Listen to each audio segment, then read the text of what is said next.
We'll just press on. I was just asking whether, where are you? Well, I was just asking whether everybody had been at school or a schooling of some kind, and nobody raised their hand to say they hadn't. So we have that in common. We are all people who experienced and continuously experience education. My field has been for the last 35 or so years in school governance in the maintained sector and also in multi-academy trusts.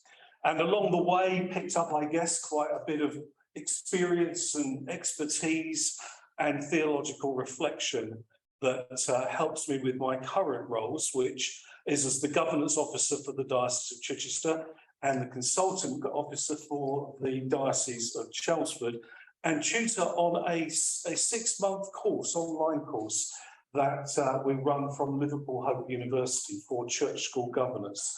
And I wrote a Grove book on church school governance, a bestseller on church school governance. So I'm really quite pleased about that. I won't be telling the story of the book. It was slightly painful, but very positive, and obviously the outcome of that is having serious impact around the country. And I'm constantly meeting people, mostly online these days, who say, "Oh, you're the writer of the Grove book.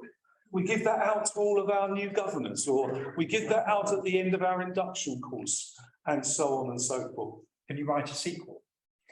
Well, that's a bit of a sore point at the moment. There is an idea. I just couldn't do it this year because of my new role with the Diocese of Chichester in particular. So I've been running, because I work for them for 21 hours a week plus, which is over the course of each day. Even today I'm here, as part of that role, because they recognise the value of Grove books and my involvement in the education series. But I'm able to run a lot more courses, partly, and thinking back to the talk on digital, partly because we can do a lot from my office in Hadley and Essex,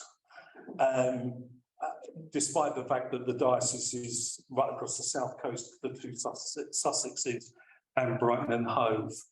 And I'm just halfway through a 3-session induction course on making sense of church school governance. And this course has been enabling me to go much deeper on the theological understanding that it needs to impact the role of governance.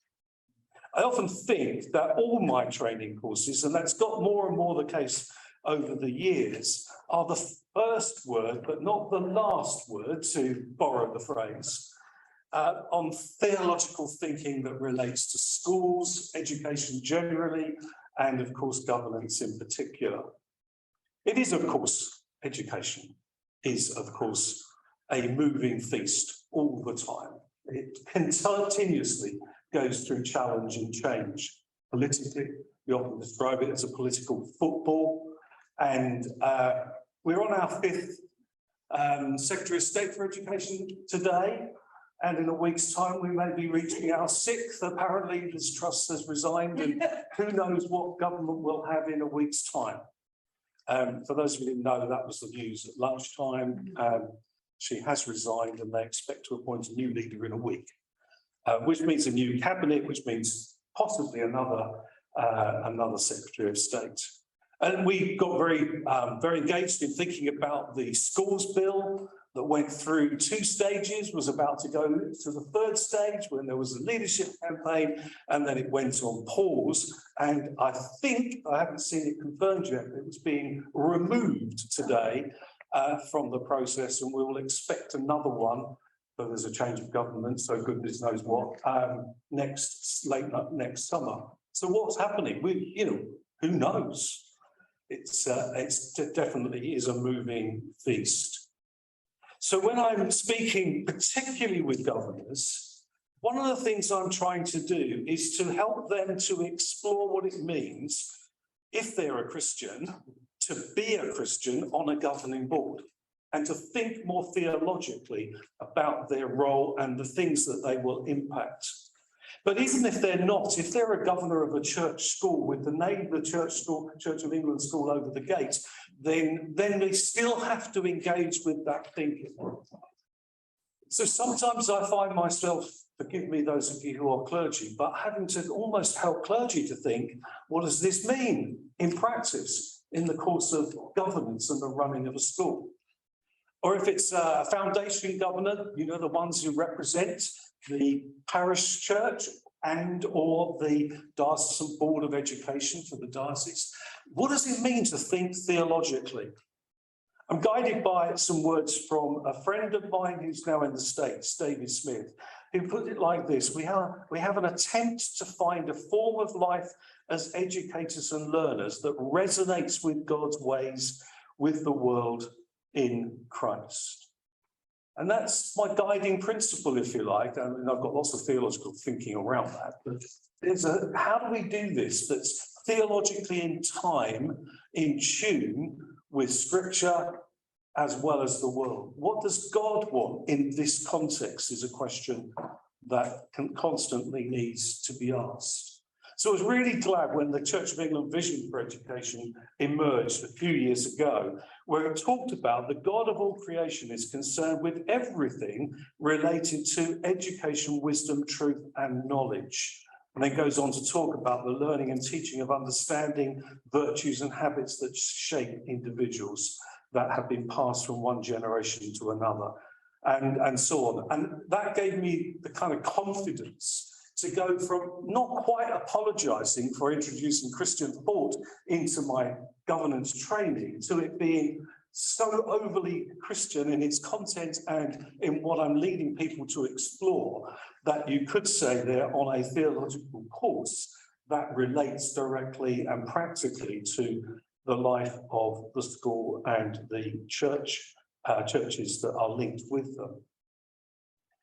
That having said that, we do live with this, with a multitude of regulations and compliance issues and accountability, Ofsted, church school inspections, and so on, that the challenge is, how do we reflect our faith and our biblical understanding in all of that? And you may or may not know that when a school now has a section 48 inspection, which is a church school inspection, now provided through the Church of England Education Office team on SIAM's statutory inspections of Anglican and Methodist schools, that they are asking the question, how is the Christian vision leading to the flourishing, I'm summarising, flourishing of children and adults? It's a big question. It starts with that Christian vision. What is a Christian vision? What is not just the vision statement, but what biblical or theological understanding has either informed it or is underpinning it? And we are often told that actually underpinning is okay, but actually informing what the vision is much more important. And I believe and understand that actually that's going to become a greater focus in the next schedule, which is being kind of passed out to us in November at a couple of big webinars that have become very, very excitingly booked by thousands of people. So we're going to find out what the next stage of this inspection schedule is. Stephen Cottrell, the current Archbishop of York, talks in his book, Hit the Ground Kneeling, leading an organisation or community day today is therefore much more like steering a ship in choppy waters than like driving a car down a motorway. And it sets an agenda really for being reflective in our leadership of our organisations, and schools and schooling is part of that. I think I love that because I had a really desperate experience of being on a boat when the weather turned and the waves turned, and we did my wife and I, we travelled, we'd only gone 20 minutes around the coast, And it took us 3 hours to get back of being absolutely petrified because of the nature of the seas and the wind and the rain and the tides that were going this way and that way and so on. Such a terrible experience. And yet, I think for many in education, that is somewhat what they may be experiencing. So at the moment, we're losing more head teachers than we were in the past before the pandemic, because yes, the stress and the pressure of the last 2 or 3 years has become so enormous that people are starting to leave. I know colleagues who are involved in head teacher appointments are doing more this term than they've ever done. This is not normally the term you expect to be doing head teacher appointment processes. And so the system is broken and deeply, deeply troubled by the impact on the well-being of our heads and all staff, which needs constant addressing locally as well as more centrally.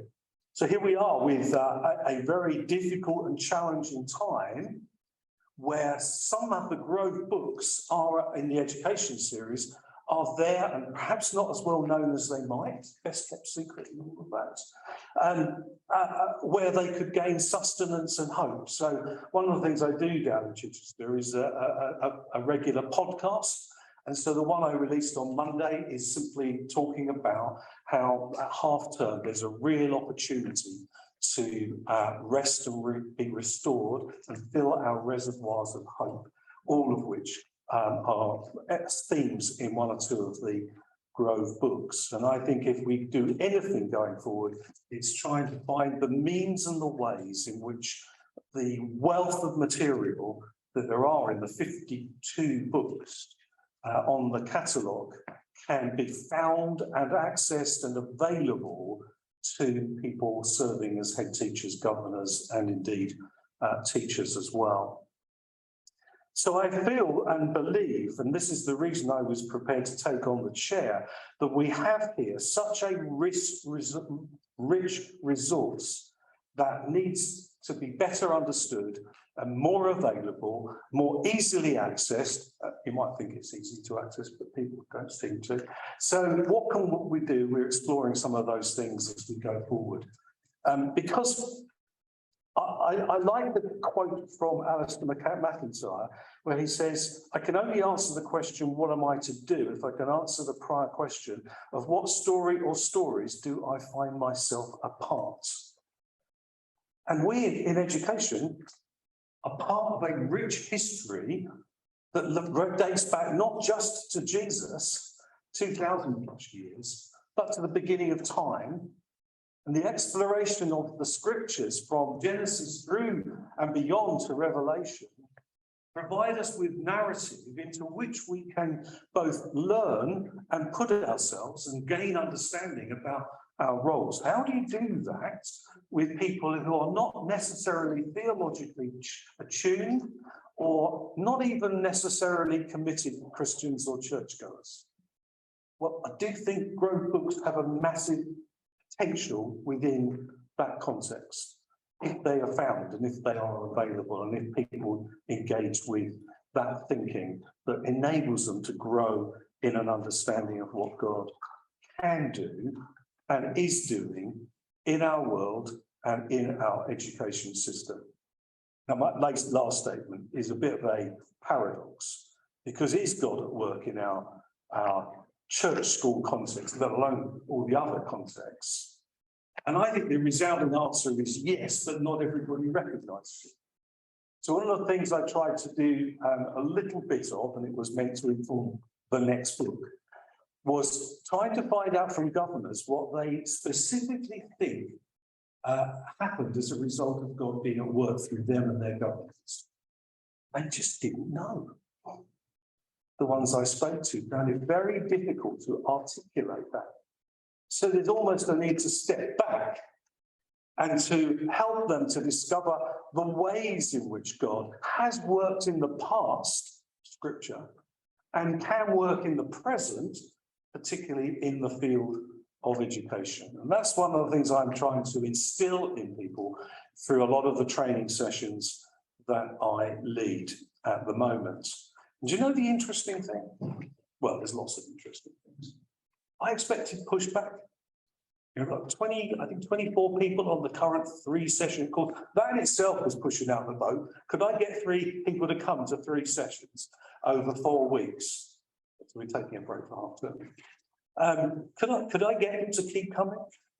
So I waited in anticipation for session 2 last evening, and almost all of them turned up. And the one person that couldn't turn up emailed me to say why.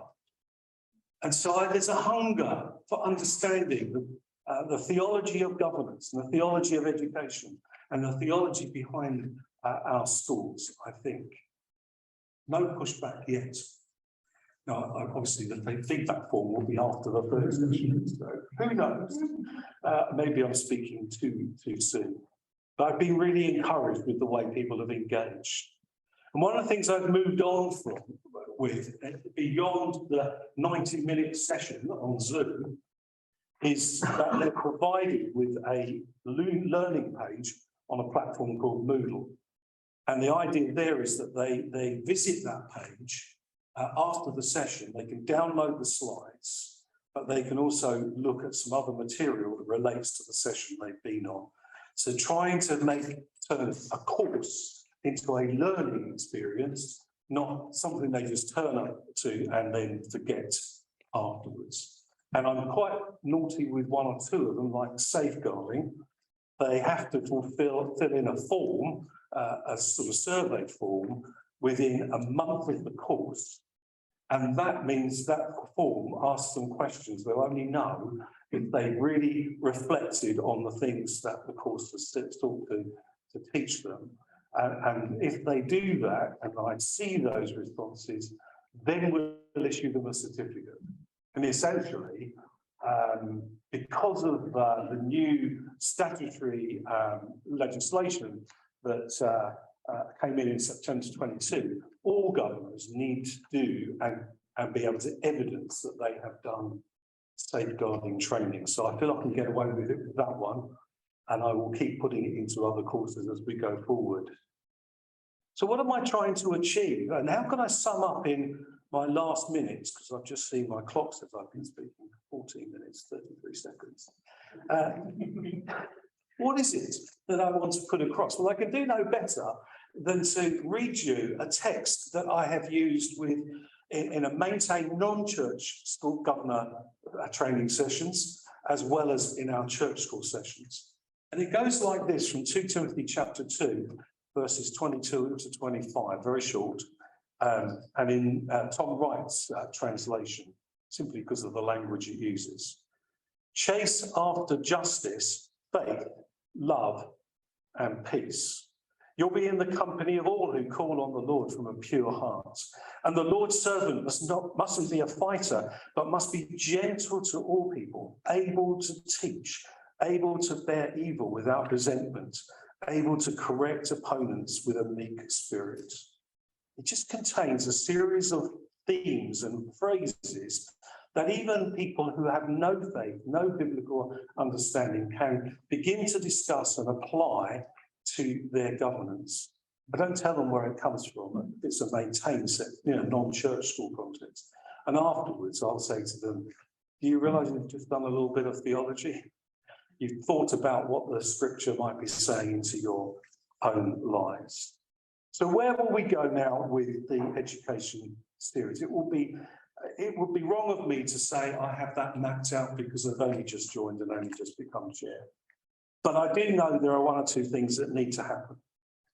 I really do believe that it's going to be important for us to find a way of resourcing the upcoming development of the church school inspection process. And I think there's some real possibilities with that. It's the people meeting in the other room that will need to make, or some of them that will need to make a choice about that. But I think we are probably going to be able to do that.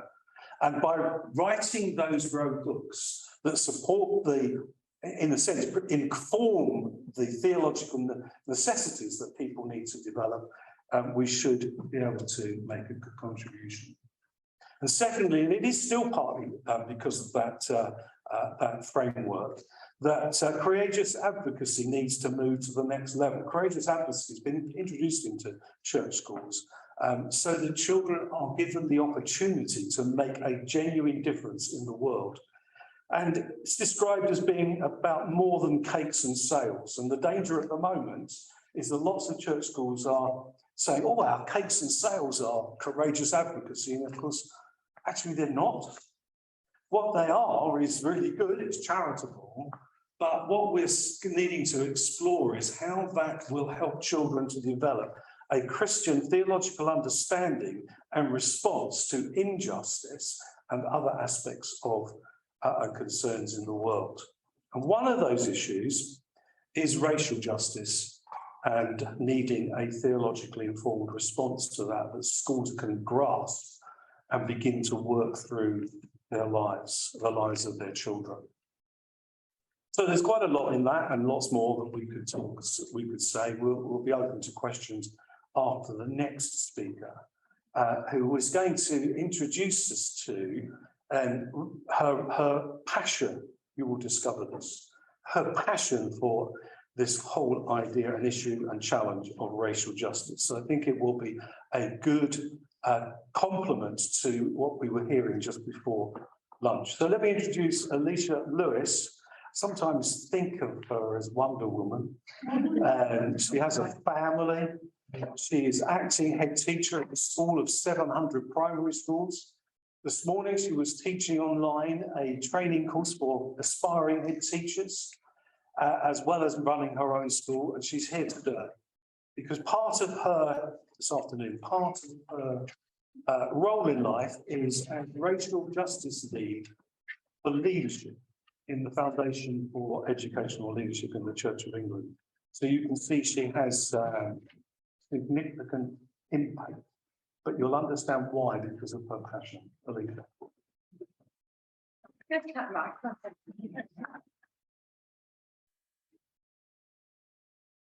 Not much pressure there.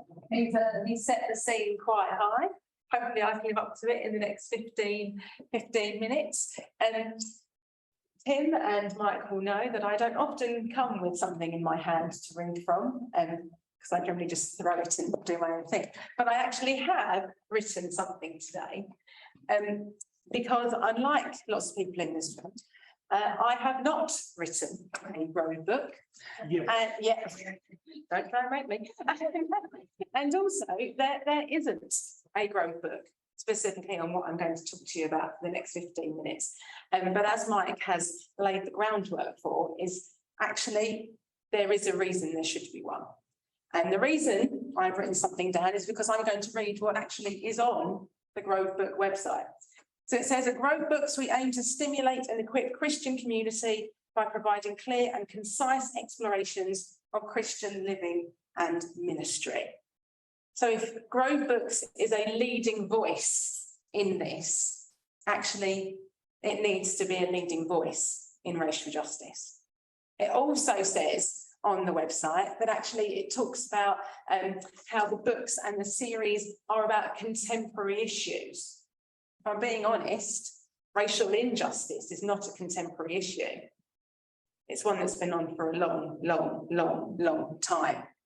So again, it's about how do we pull this into the fore, because the Church of England's vision for education is about life in all its fullness. But actually, who is that life for? Who are we saying is entitled to have life in all its fullness? And actually, that should be for every single adult, child, person on this planet. But we know we are still in a situation where there is so much injustice that is happening. And how is that being reflected into education? And how is education moving forward? Education should be about social justice. Church schools in this country were created for the disadvantaged. That's who they were created for. That mission, that ministry, how is that being reflected in our church schools right now? And that is something that we need to think about. Equality as a value which underpins Christian teaching. That is really key. We are all created in the image of God. That we all understand. But how is that reflected in the life of our work and our schools and in education? We are all equally created, but we are not all created equal. And we have to, at this moment in time, really face up to the inequalities that there are. And I recognise when I work with schools, when I work with teachers individually, when I work on a national scale, that there are lots of people who are really fearful of this work because it brings out so much vulnerability. It brings out uncomfortableness, and a lot of it comes from people just don't have the understanding and the knowledge. But we all have to understand that we are able to take our own personal action. We have to take personal action now, because if we don't, we will still be having the same conversations that were had when I was young. And that's something that cannot continue to happen.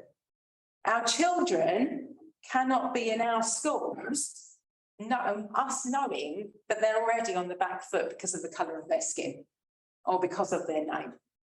We can't do that. So I took over the acting headship of my school all of about 5 minutes ago. It was literally about 5 months. And Mike's putting me right off because he's like, everyone's leaving. They're all leaving it, head teachers are on the ground. I'm like, oh, great, yeah, I really want this job, thanks. But one of the values that I put into my school is the value of belonging. Because actually it's about everybody feeling like they can belong.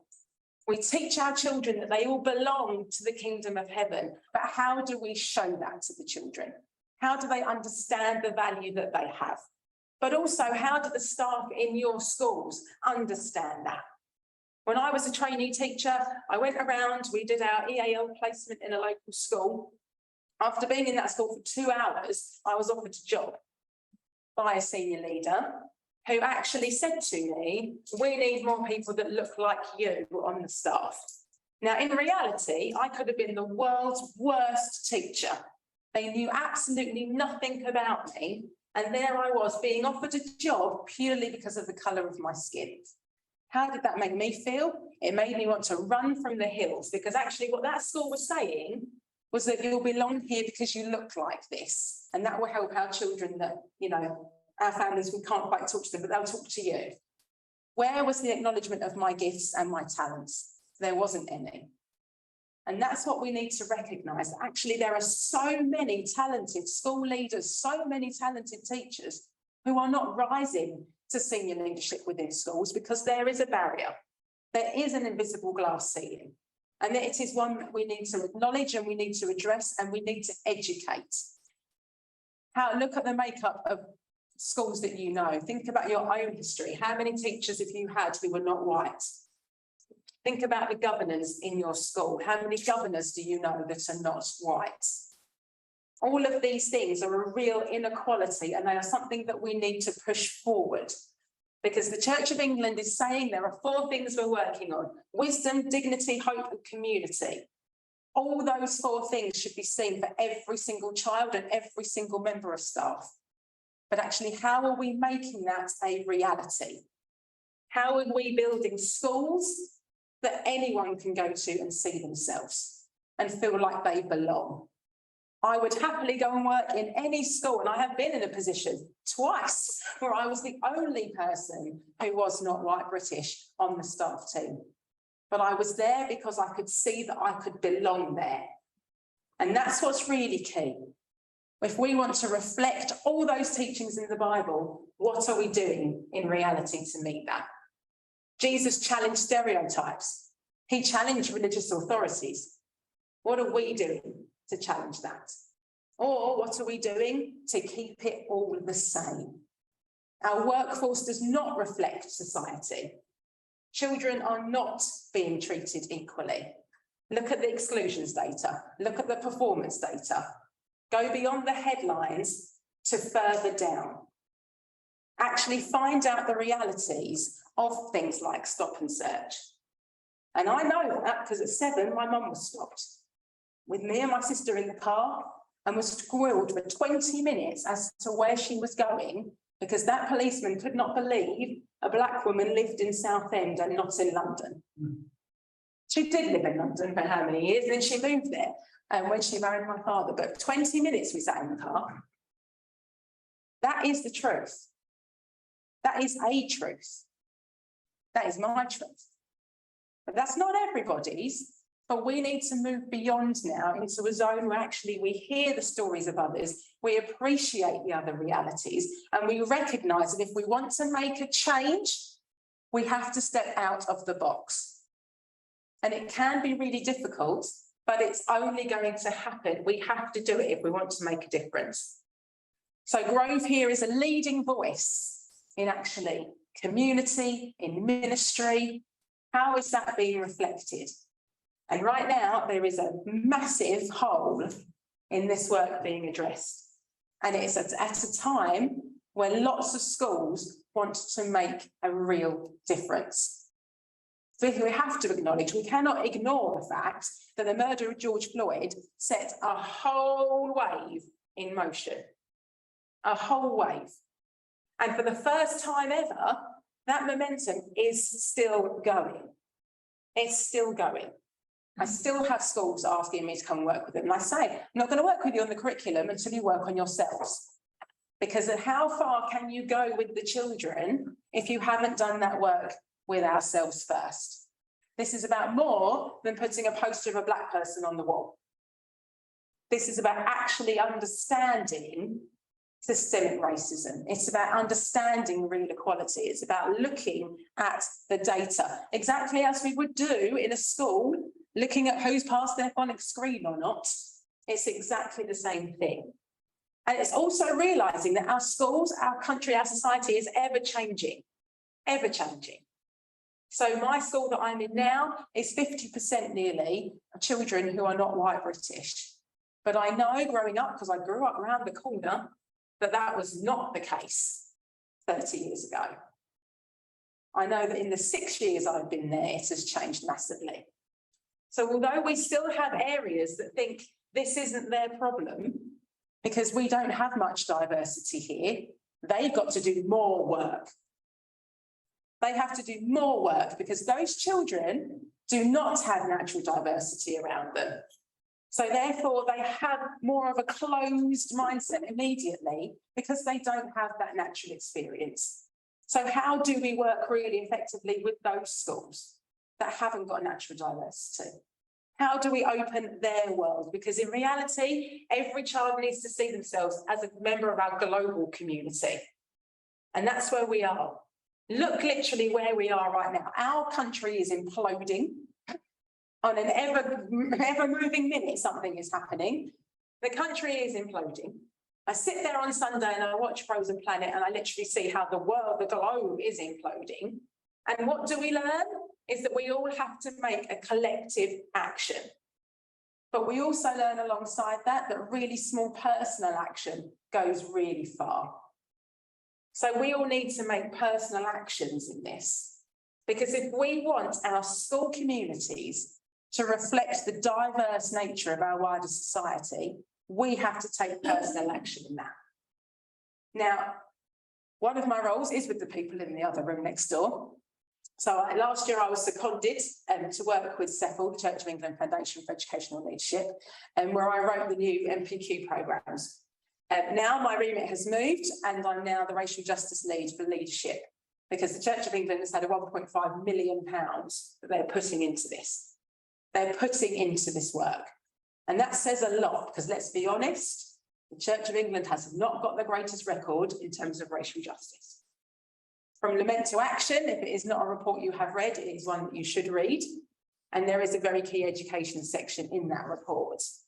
But what we cannot do is keep going on about the same conversations of the past.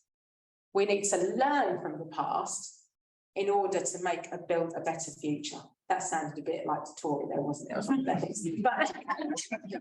But that's the reality. We tell the children that we learn history so that we can learn from that into the future. How are we doing that with racial justice? Because we are still now in 2022 where children are being stopped on the streets for no reason other than the colour of their skin. We have children being shot because of the colour of their skin. We have not moved on at all.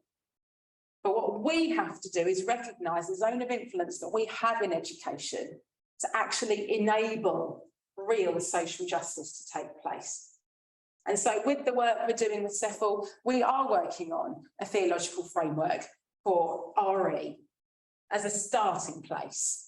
We are putting in place a programme that I have worked on where we're getting 50 global majority leaders to do an 18-month-long programme to get them into school leadership.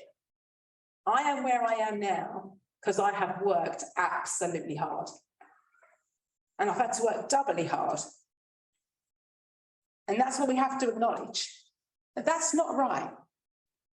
We have to acknowledge that we are losing good people because they don't feel like they belong. So although I have not written the book and I am not putting myself forward for another job right now, this is something that does need to be addressed. Because if Grove Books does want to be a leading voice in issues that matter, in issues that are real, in issues that are constantly happening and affecting the lives of our children and our staff, then this is an area that we need to stand up and look at. Hope and aspiration is a whole strand of the vision for education. So where is that hope and aspiration reflected in our curriculum and our school leadership? If it is only a curriculum for a certain group of people, then we are being part of making that problem worse. We need to learn more, we need to step out the box, and we need to ensure that every single child in our schools sees their gifts and their talents. And I am done.